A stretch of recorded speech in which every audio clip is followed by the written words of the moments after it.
Alright guys, so they finally made a massive 19th century Total War campaign. For years, people have been asking what it would take to get a new 1800s Total War experience. We've had Napoleon, we've had Empire, but those games are now well over a decade old, and no official CA return to the 1800s has really come since. That's why the recent release of the Concert of Europe mod for Shogun 2 is so exciting for me, using the same old world overhaul campaign map of Europe that actually powers Rise of Empires, by the way, the other massive mod in development using this map. Concert of Europe pushes the Shogun 2 engine into new territory, dropping players directly into the age of modern warfare. It's ambitious, it's rough around the edges, but it's here and it's playable right now. So in this video, I'll be going through everything you need to know about this mod, the playable factions, the state of the unit rosters, new campaign mechanic overhauls, how the battles are, what my experience of the mod has been essentially for the last few weeks,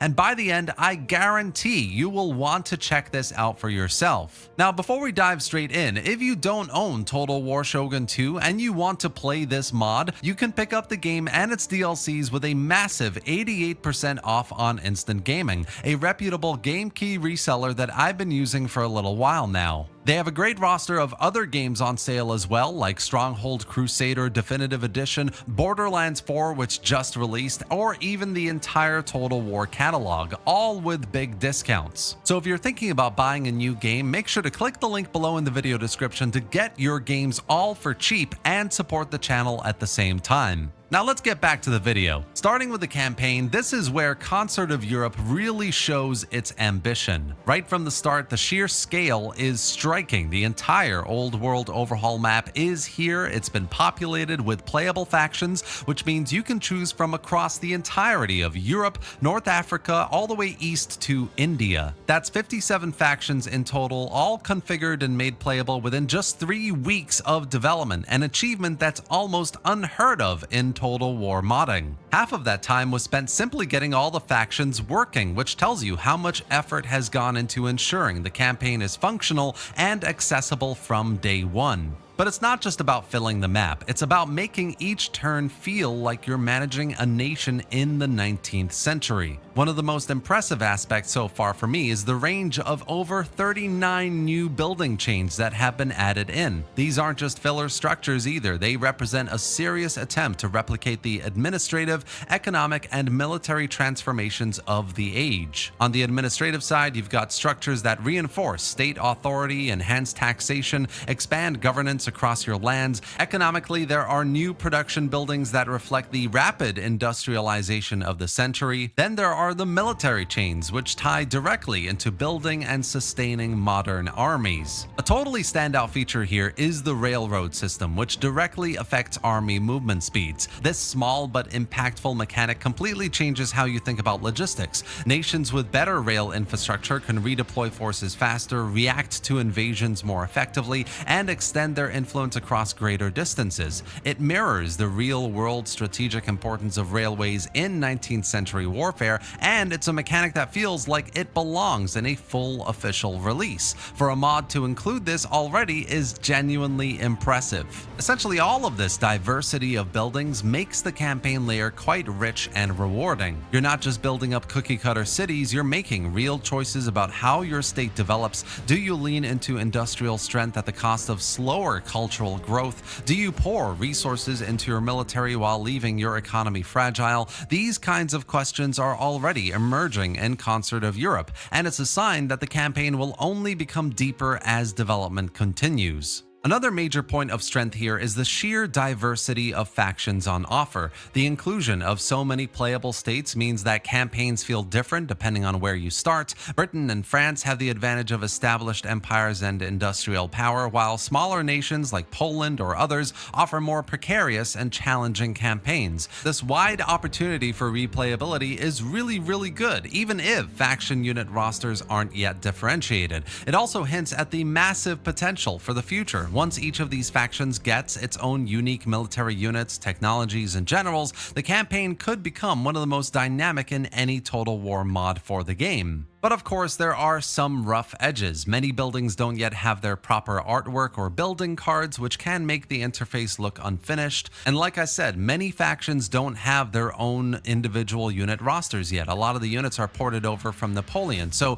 it kind of makes things very repetitive very quickly from a recruitment and from a battle perspective. Essentially, the campaign already feels ambitious and layered. It's playable, it's fun, even though a little repetitive, and it sets the stage for what could eventually become one of the most detailed representations of the 19th century ever created in the Total War series. Now, over on the battle side of things, this is where you see both the mod's awesome promise and, unfortunately, its main current limitations. Like I said, right now, all the military units have been ported directly from Napoleon Total War, and on the one hand, this gives you a ready-made roster of line infantry, cavalry, and artillery that feel at home in a 19th century setting.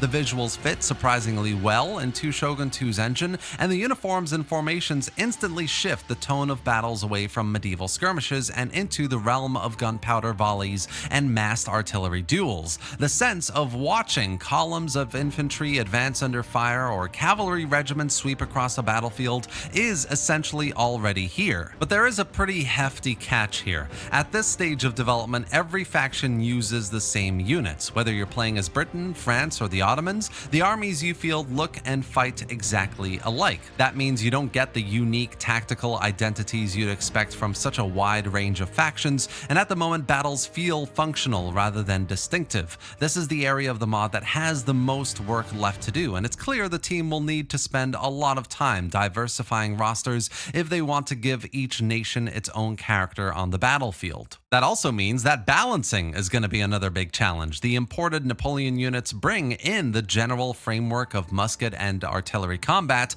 but the values, things like accuracy, reload speed, damage, morale, haven't yet been fully refined for Shogun 2 systems. And of course, as unit rosters get diversified for every single faction, balancing is always going to be a big challenge for this mod. As a result, current battles feel they can be off in terms of pacing. Cavalry charges, for instance, might not have the impact they should, while artillery can sometimes dominate engagements too easily. This is the kind of polishing work that will take a lot of play testing and community feedback, but it's also one of the most exciting opportunities for the mod going forward. And then there are the sieges, which at the moment remain one of the weakest points because the game is still using Shogun 2's medieval and Japanese fortress layouts. The experience of storming a castle doesn't really match the 19th century setting here. Imagine Napoleonic infantry scaling samurai-era walls. It works mechanically, but it's jarring in terms of immersion. For Concert of Europe to really shine, it's going to need period-appropriate siege maps with bastions, star forts, and fortified cities that reflect how warfare was actually fought during the Age of Empires. Naval battles, unfortunately, are another area that still needs significant work. Right now, when I tried a custom naval battle, the game crashed, which shows how unstable this part of the mod is. Once implemented, though, naval warfare could become a major draw in this mod for Shogun 2. The 19th century was a time of dramatic change at sea, with sailing ships giving way to steam power and ironclads. If the team can eventually bring in historically styled ships and balance naval mechanics to reflect that transition, then sea power could add an entirely new layer to campaigns, making control of trade routes and overseas expansion just as vital as winning battles on land. Looking ahead for the mod, there is enormous room here to expand the scope of the battles. Unique units for each faction, complete with new uniforms, equipment, and animations, would go a long way towards making the battlefield feel alive and varied. Adding new types of artillery, cavalry, and even specialized units like engineers or guard regiments would also enrich the tactical options available.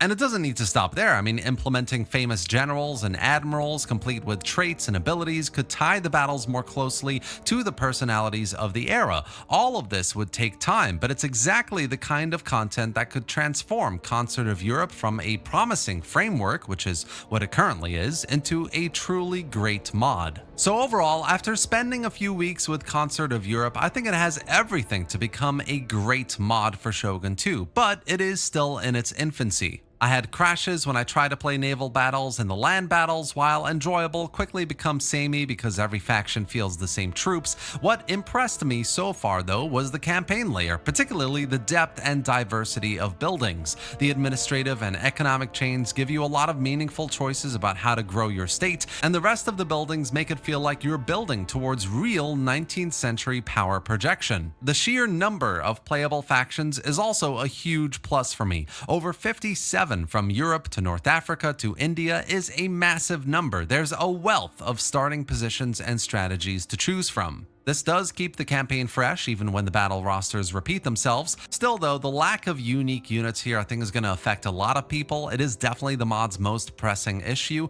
and without that diversity, a lot of the individuality of these factions get lost and the battles feel too uniform. For me, Concert of Europe feels like the spark of something really important. It's not finished, it's not polished, but it's the first true attempt to bring the 19th century into Shogun 2 on a grand European scale. The campaign is already packed with content, the battles are playable even if repetitive, and the framework for something much greater is here. If the mod team can deliver unique rosters, polish up the building chains, fix naval battles, and continue developing period-specific features, this could evolve into one of the most ambitious Total War mods ever created. And while that work will take time, the fact remains, you can play a 19th century Total War campaign right now in Shogun 2, and that's something fans have wanted for years. Either way, I really hope you enjoyed this video and found it informative. I'll definitely let you know when the mod gets more updates in future, hopefully with more content and polish. And if you don't own Shogun 2 Total War, then get it right now on a massive discount using my instant gaming link below. Let me know what you think of Concert of Europe in the comment section below, and subscribe to the channel for more videos just like this. Thanks for watching, guys, and I'll see you next time.